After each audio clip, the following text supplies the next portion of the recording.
Hai guys, udah bersama Bang Boy. Tuntutan jaksa 11 tahun itu membuat pro kontra. Sangat pro kontra. Bisa-bisanya 11 tahun sementara buktinya nggak meyakinkan. Dan juga dibandingkan dengan koruptor-koruptor kelas atas yang diponis dan didakwa cuma sekian tahun. Dan termasuk juga pendapat dari Fitri. Ya, Fitri juga berpendapat, guys. Tapi ada satu saran yang keren banget ini.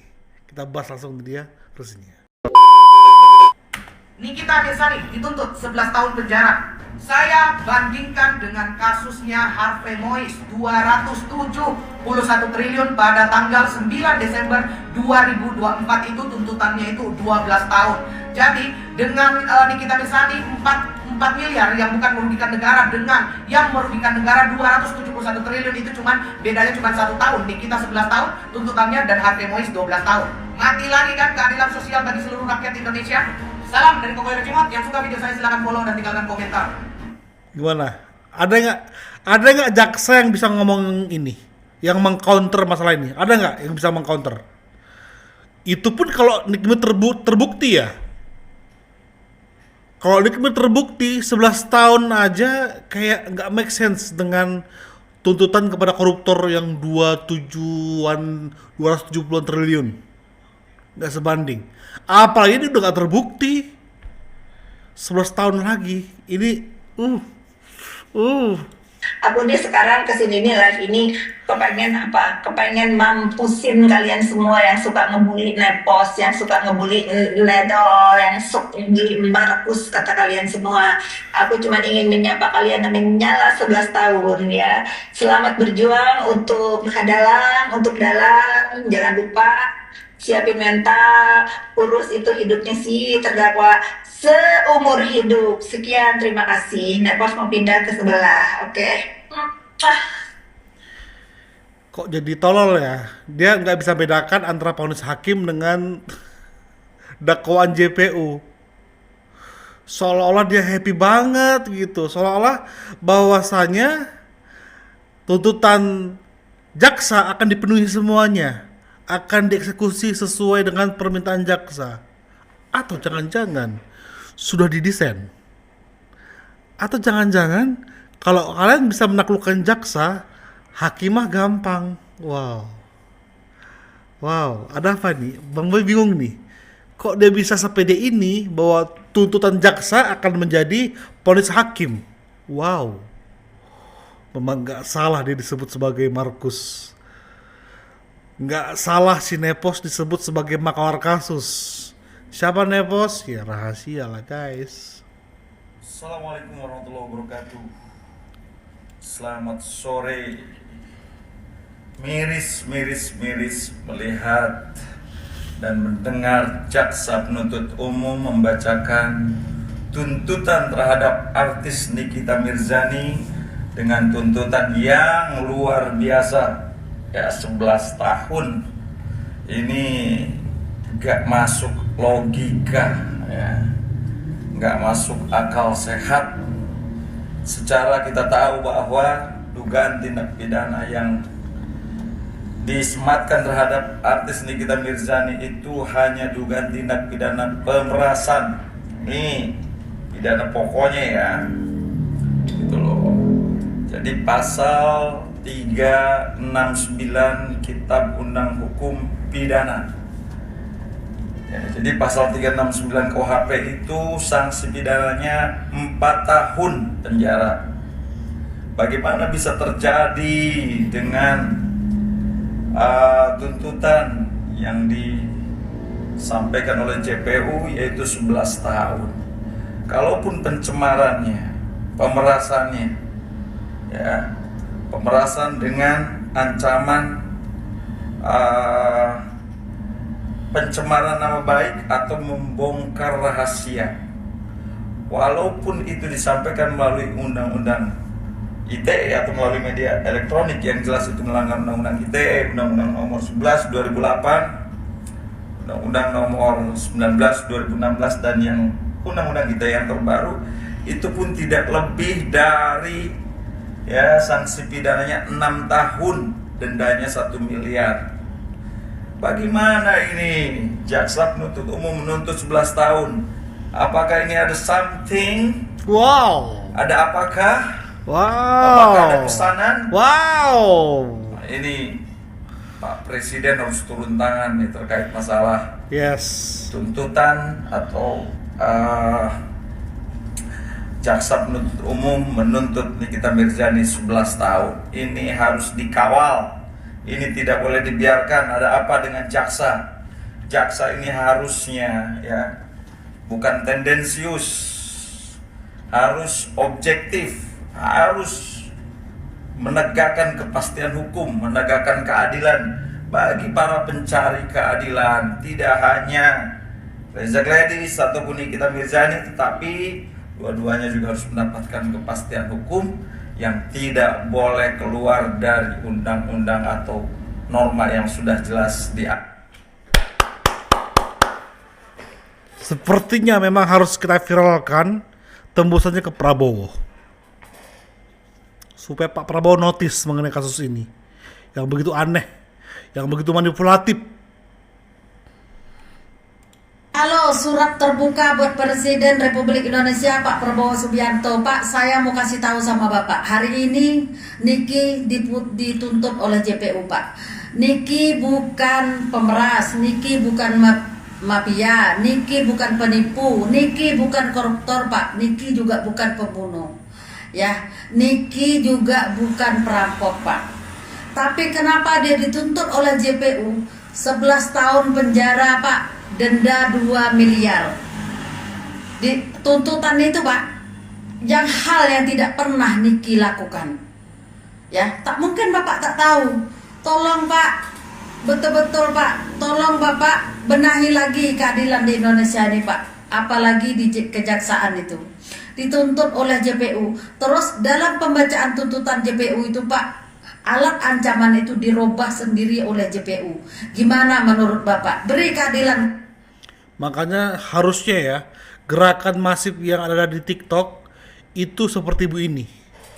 Surat terbuka kepada Prabowo Subianto sebagai Presiden Republik Indonesia, supaya dinotis.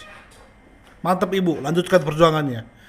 Bang Boy harap ya, nanti ini Bang Boy akan buat video, judulnya, thumbnailnya, untuk Pak Prabowo. Dengarkan jeritan hati seluruh rakyat ini.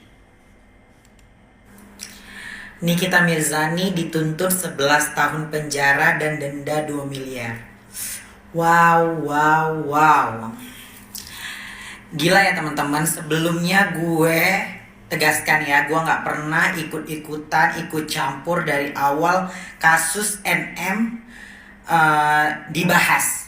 Tapi kali ini gue rasa gue harus berkomentar, bukan karena Nikita Mirzaninya, tapi menurut gue kasus yang seperti ini yang menurut gue ada ada penyebab, ada minta tolong sampai jadi transfer uang, metode pembayarannya tunai dan transfer, itu menurut gue sudah pasti ada kesepakatan ya, dan bukan diperas. Kalau diperas masa bisa sih negosiasi dari 5M ke 4M. Ini kembali lagi bukan ke kasus Nikitanya ya. Maksud gue sih ngerasa rib sih sila kelima. Hukumnya gimana ya? Udah gak ngerti harus gimana lagi. Betul. Keadilan bagi sosial bagi seluruh rakyat Indonesia. Dekmir masih rakyat Indonesia kan Pak Prabowo? Ya kan? Walaupun Bang Bu juga sering kesel sama nih orang. Kesel banget malah sampai terngiang-ngiang kasus Peggy Setiawan. Baru beberapa orang lagi juga disinggung nih orang. Tapi tetap dia juga berhak mendapatkan keadilan. Itu aja poinnya Bang Boy. Nikita Mirzani dituntut 11 tahun penjara dan denda 2 miliar rupiah atau diganti dengan kurungan penjara 6 bulan. Jadi Sobat Cendol, sidang tuntutan hari ini mungkin menjadi pesta kecil bagi para haters Nikita Mirzani. dan menjadi hari yang cukup berat ya bagi para fans ataupun pendukungnya. Tapi calm down, tenang dulu. Hari ini belum ada putusan hukum yang mengikat ya. Tuntutan itu bukanlah vonis. Dan Nikita Mirzani masih punya ruang perlawanan secara hukum. Jadi minggu depan itu Nikita Mirzani diberikan kesempatan untuk menyampaikan pledoi ya, atau biasa kita sebut dengan nota pembelaan.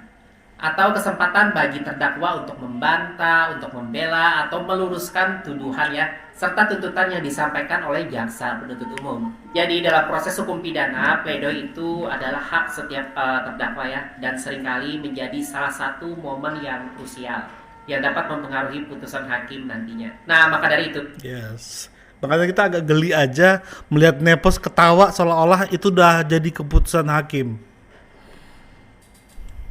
Ya, selamat sore dari Ini, guys. Cipularang, dari kawasan Purwakarta. Mendengar tuntutan daripada sidang hari ini kasus Nikita Mirzani yang dituntut 11 tahun penjara, denda 2 miliar rupiah. Saya menanggapi putusan ini sekian banyak komentar para netizen dan para praktisi hukum. Saya ingin berpendapat berbeda.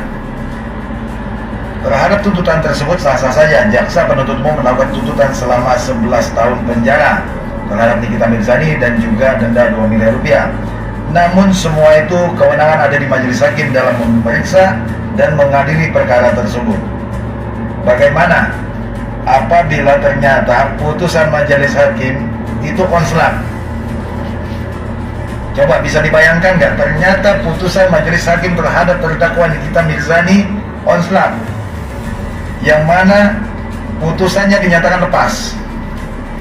Putusan konslet ini adalah suatu perbuatan, memang ada perbuatan daripada terdakwa, tetapi perbuatan tersebut bukanlah merupakan tindak pidana, misalkan gitu. Artinya ada penerimaan uang 4 miliar tetapi bukanlah dari hasil pemerasan, melainkan hasil kerjasama atau kesepakatan yang dipidanakan. Itu pendapat pribadi saya. Jadi kita masih menunggu terhadap pledoi daripada terdakwa ini, yang mana Mail juga dituntut 7 tahun penjara, sama juga denda subsidi 2 miliar rupiah, subsidi 6 bulan kurungan. Kita tunggu saja putusan ini, nggak ada yang mustahil dalam hukum ini. Kenapa? Karena majelis hakim pasti punya pertimbangan-pertimbangan hukumnya dalam judis fakti. Pertimbangan majelis hakim dalam menganalisa semua proses hukum itu sendiri, dalam perbuatan hukum itu sendiri pastinya harus jelas. Dikatakan alat bukti dalam kasus pidana ini harus lebih terang dari cahaya. Kami memantau melihat daripada proses hukum ini, nggak bisa memberikan vonis lebih awal, tetapi bisa saja vonis yang dijatuhkan tersebut kalau misalkan onslat yang dikatakan bahwa putusan lepas, perbuatannya ada, tetapi bukanlah tindak pidana. Ya, kita tunggu saja ya. Tetap semangat semuanya. Salam cerdas hukum. Maksudnya itu adalah ada perpindahan uang, maksudnya guys ya. Ada perpindahan uang. Itu kan yang membuat mereka yakin akan memenjarakan Nikmir. Tapi nggak bisa membuktikan bahwa perpindahan itu karena pemerasan atau kesepakatan. Yang kita saksikan kan kesepakatan kan. Semoga ya, walaupun ini nggak terlalu disukai, tapi yang penting bebas aja sih. Fix Nikita akan dipenjara dan gak mau bahas Nikita lagi. Tuntutan 11 tahun penjara merupakan tuntutan kelas berat untuk vonis hakim ke depan. Ya, begitulah kalimat-kalimat yang menyertai setelah sidang tuntutan jaksa penuntut umum. Ternyata orang-orang sudah lupa bahwa hukum di Indonesia tidak mudah ditebak. Ada yang bilang kecil kemungkinan Nikita tidak dipenjara alias vonis akan berlaku. Padahal pemahaman tentang hukumnya belum sesempurna itu. Alasannya hanya bertajuk pada yang sudah-sudah, yakni berkaca dengan tuntutan-tuntutan kasus yang lain, dimana kalau sudah dituntut sekian akan sulit untuk tidak divonis sekian. Padahal lagi-lagi kita lupa, majelis hakim yang mulia pasti punya pertimbangan tersendiri ke depannya akan kasus ini, bahwa kasus ini tidak sama dengan kasus korupsi, tidak sama dengan kasus kejahatan kriminal lainnya, melainkan kasus ini diduga dikondisikan. Hakim tidak buta melihat banyaknya kericuhan perlawanan sebagian besar masyarakat Indonesia yang bersuara akan keadilan. Hakim tentu saja tidak tuli dengan keberisikan masyarakat yang muak akan kasus yang diduga tuntutannya mengada-ngada. Ingat, kasus ini sudah menjadi perhatian publik bahkan seantero negeri. Kecurangan sedikit pun saja mempengaruhi karir dan kinerja seorang hakim. Kita tahu bahwa hakim hadir dalam setiap kasus menjadi perwakilan Tuhan yang memvonis nasib seseorang. Orang-orang bisa memperkirakan dengan narasi-narasi asalnya terhadap hakim, tapi hakim punya hati nurani dan tanggung jawab besar terhadap Tuhannya. Bukan hanya mempertaruhkan kredibilitas, melainkan menggantungkan imannya terhadap Tuhannya. Sidang masih akan terus lanjut. Nikita Mirzani memiliki lembaran pembelaan, tapi percayalah setiap lembar yang tersirat itu bukanlah pembelaan, melainkan fakta-fakta yang terkumandangkan. Panjang umur hal-hal baik. Tepuk tangan buat statement, buat narasi yang keren. Tepuk tangan. Sekali lagi Bang Boy bertegas ya, Nick Mir juga gak selamanya baik, itu Bang Boy setuju. Tapi ketika dia mengalami hal seperti ini, itu adalah tindakan yang gak baik. Dan aku suka banget statement yang terakhir ini. Pembelaan, melainkan fakta-fakta yang terkumandangkan. Panjang umur hal-hal baik. Panjang umur hal-hal baik. Ya Bang Boy kira ini perjuangan kita ya.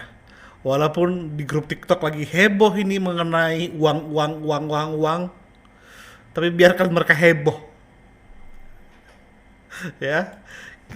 Untuk para hatersnya Nikita Mirzani jangan senang dulu. Untuk kubu sebelah jangan senang dulu. Nepos. Oke, itu baru bacaan tuntutan. Nepos. Itu baru bacaan, belum putusan. Ngerti dong ya. Masa iya kita harus ngejelasin lagi. Nah, Bang Boy tutup di situ aja video ini. Ngerti ya, masa enggak? Udah cukup sekolah kan lewat persidangan kemarin. Ada tahapannya, tuntutan jaksa, habis itu pledoi, habis itu ke jaksa lagi, habis itu hakim. Gitu aja harus diajari. Ngaku Markus. Berapa banyak yang ketipu selama ini berarti? Ngakunya Markus, tapi proses hukum nggak tahu. Atau jangan-jangan karena saking dia profesional sebagai Markus, jadi dia tahu 11 tahun ini udah pasti hakim akan mengeksekusinya. Wow, semengerikan itu Markus ya. Thank you guys, support terus, bye-bye.